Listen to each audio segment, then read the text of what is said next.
I'm Vinny Politan. Thank you so much for joining us tonight here on Closing Arguments. This was a big, big day on Court TV. Yes, I say that a lot. Tonight, zero exaggeration. I want you to buckle your seatbelts for the next 3 hours. 3 hours I need tonight to get through everything that happened inside of two courtrooms that we're covering. In Kenosha, Wisconsin, the defendant, Kyle Rittenhouse, took the stand. We're going to show you big chunks of his testimony. You'll see the cross-examination, and we'll break down the little pieces to show you what happened, what it means, how it impacts this trial, and what is really going on inside that courtroom. And that's where I want to start tonight. What is going on inside that courtroom? Remember how this trial started. When the prosecutor began with his opening statement, he painted a picture for all of us of a teenager who was chasing a man down and shot him in the back. His words. I'm paraphrasing his words. And the image in my mind was very clear of what he was going to prove. Kyle Rittenhouse running down the street with that big AR-15 style gun and shooting Joseph Rosenbaum in the back.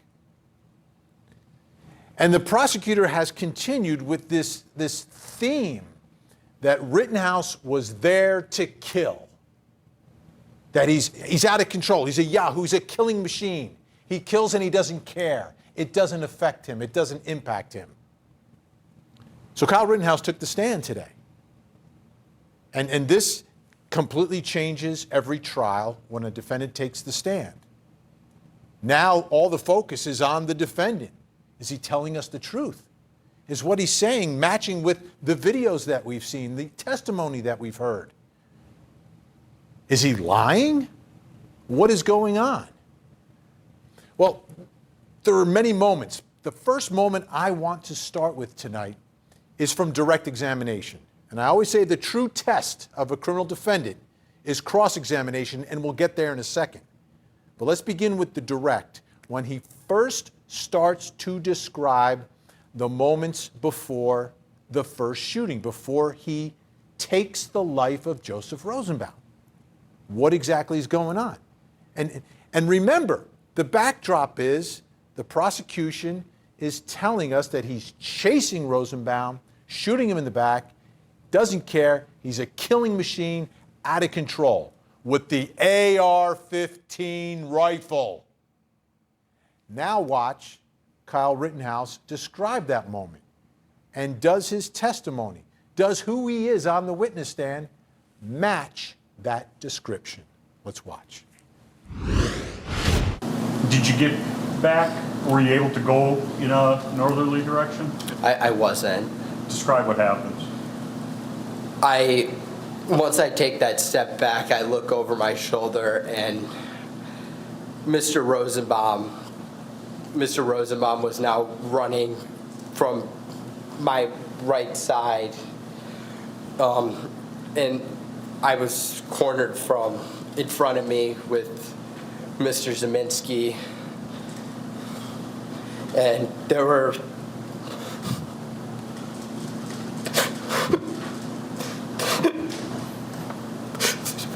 three people right there. Take a deep breath, Kyle.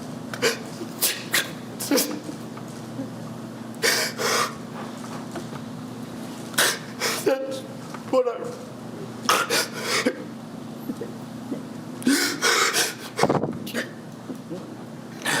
That's what I run.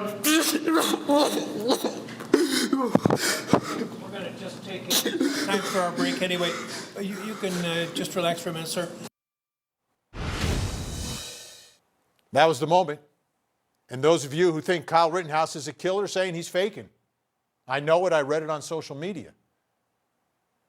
I look at him and I see someone that looks a lot like Skylar Richardson, another young defendant we had here on Court TV, who is, it's that hyperventilating.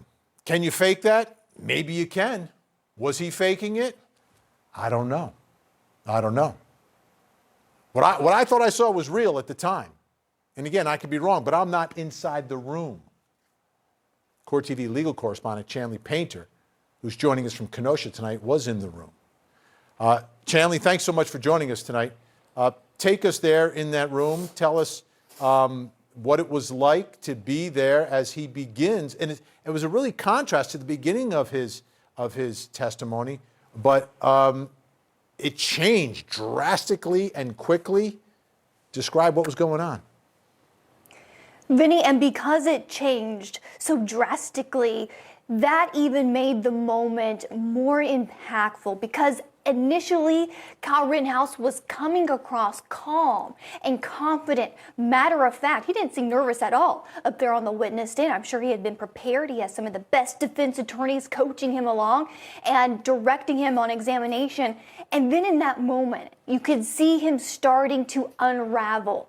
Everyone just sort of sat still and silent. We didn't know what was going to happen next, what he was going to do or say next, or could he even speak next. The only other thing that you could hear was his mother, Wendy. I know you see that on camera, but we could hear her sobbing so loudly that it was like time suspended. The jurors noticed this.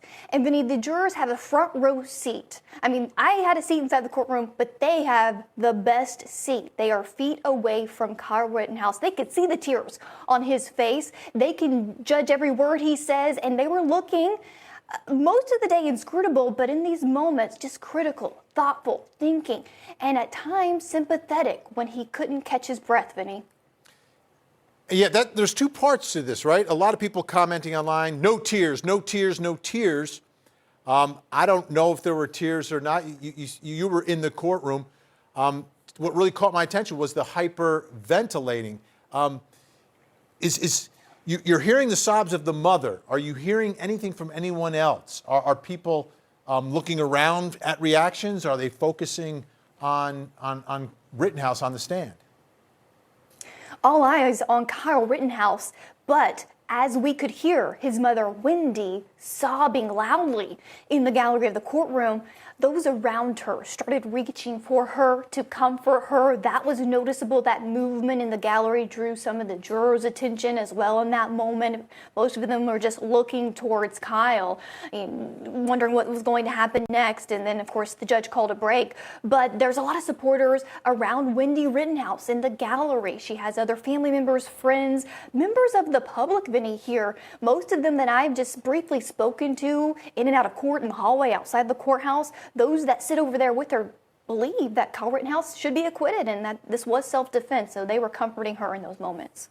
Chanley, stand by. I got more questions for you. Want to get some reaction from our think tank tonight. Joining us in Atlanta, Georgia, criminal defense attorney Eklund Mercy. In Los Angeles, California, former federal prosecutor Nima Rahmani. And in Phoenix, Arizona, the attorney who represented Jodi Arias and the author of the book series, you got to get it, Trapped with Miss Arias. Kirk Nurmi is with us. Okay, what did this moment do? What does it mean? What is its impact? Eklund Mercy, I'll begin with you, and I'll take a guess that you believe it was play acting, or do you think it was real?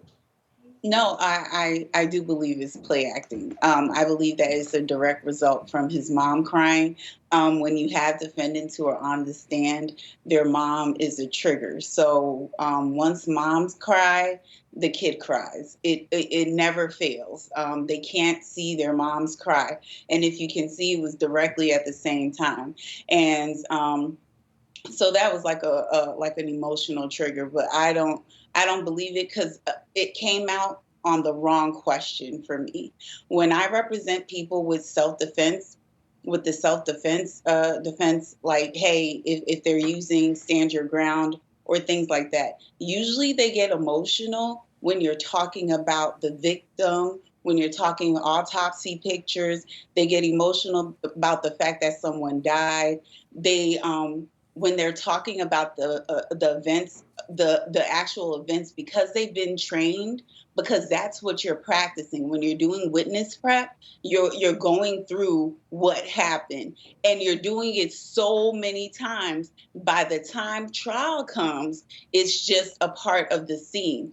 Now, at one point, a defense tactic is to wait so that it's a genuine emotional response towards the end, and you say, hey, we have this particular victim. How do you feel? And then tears start. But you're supposed to be practicing that. That line of questioning, remember, that's That's his attorney. So from my perspective, I think it was staged. Nima Rahmani, what was that fake hyperventilating that was going on inside the courtroom?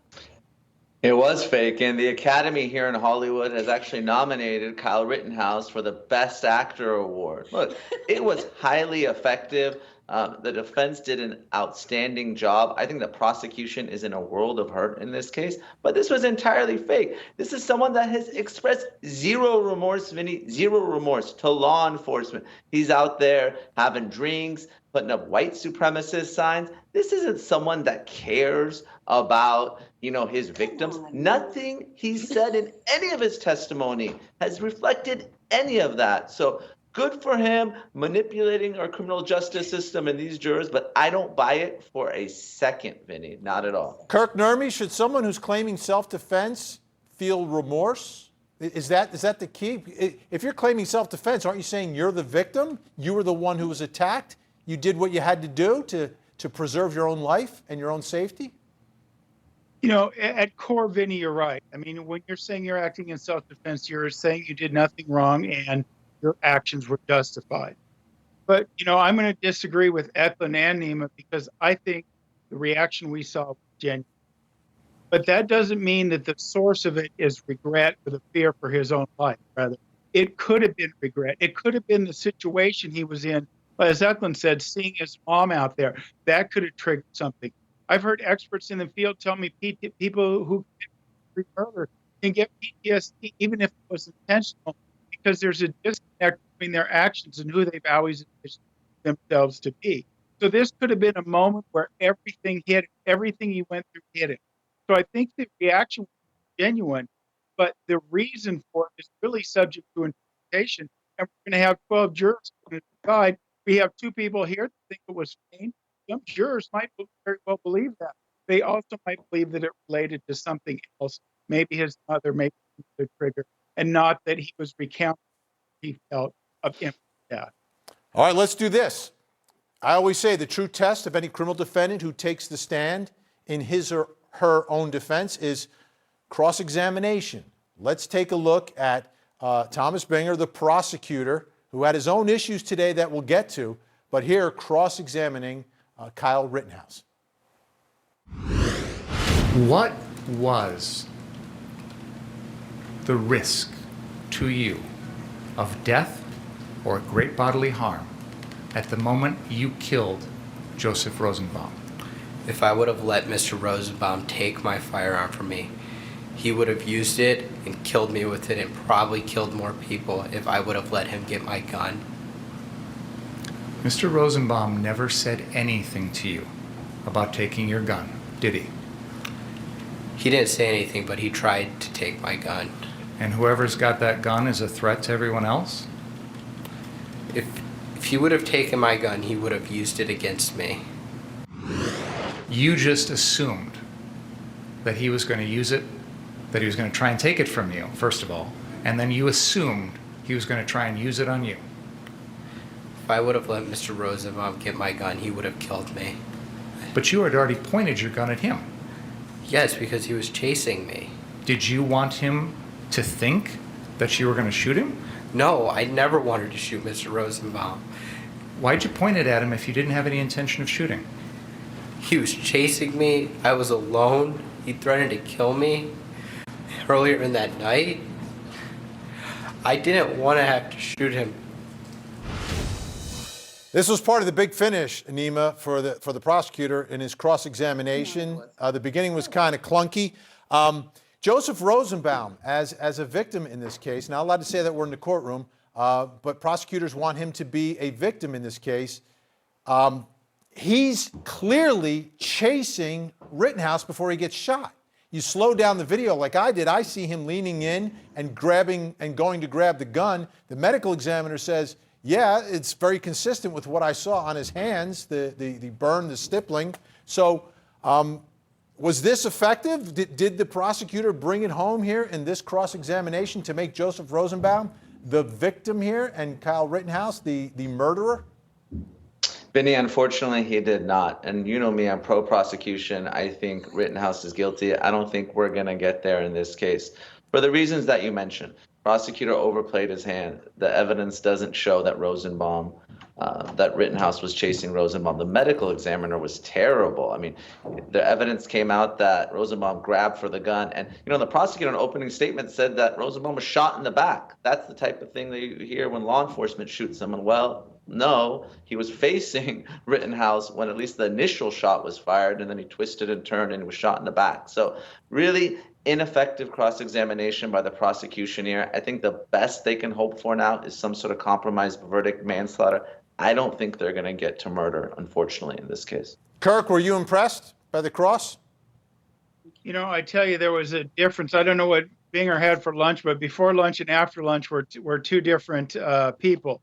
And I think, we talk about him overplaying his hand, and I agree with what you said in the opening, what Neiman just said. He really did overplay his hand. If he would have been consistent in this theme and simply came out with the idea that Kyle Rittenhouse put himself in a position that he shouldn't have been in and took action that he had no ability to handle, and ultimately wound up committing a murder for those reasons, he would have had a smooth, consistent theme that would have tied into his cross. Yeah, how about just in your opening statement, Eklund, I hate cutting you off, Kirk, but I'm just tightening up the time here so we can get to everything. Sorry, I apologize. Don't get mad at me, Kirk. No worries. Okay, Eklund, how about if the prosecutor just described to the jury what the video shows? It's like he made something up. He was making it up like I don't understand that. It's because he wasn't trying to win. He's not trying to win. So He's that tanking. wasn't even a cross. Listen, that wasn't even a cross-examination. The fundamentals of evidence were not exhibited right there. To allow that open-ending question, cross-examination is supposed to be leading questions. No prosecutor worth any salt would ever allow a defendant to provide this soliloquy. You are telling them what to say. You are telling them it's either a yes or no. That's it. What he did meant that he was not trying to win this case. Wow. That right there Wow. was terrible. Okay.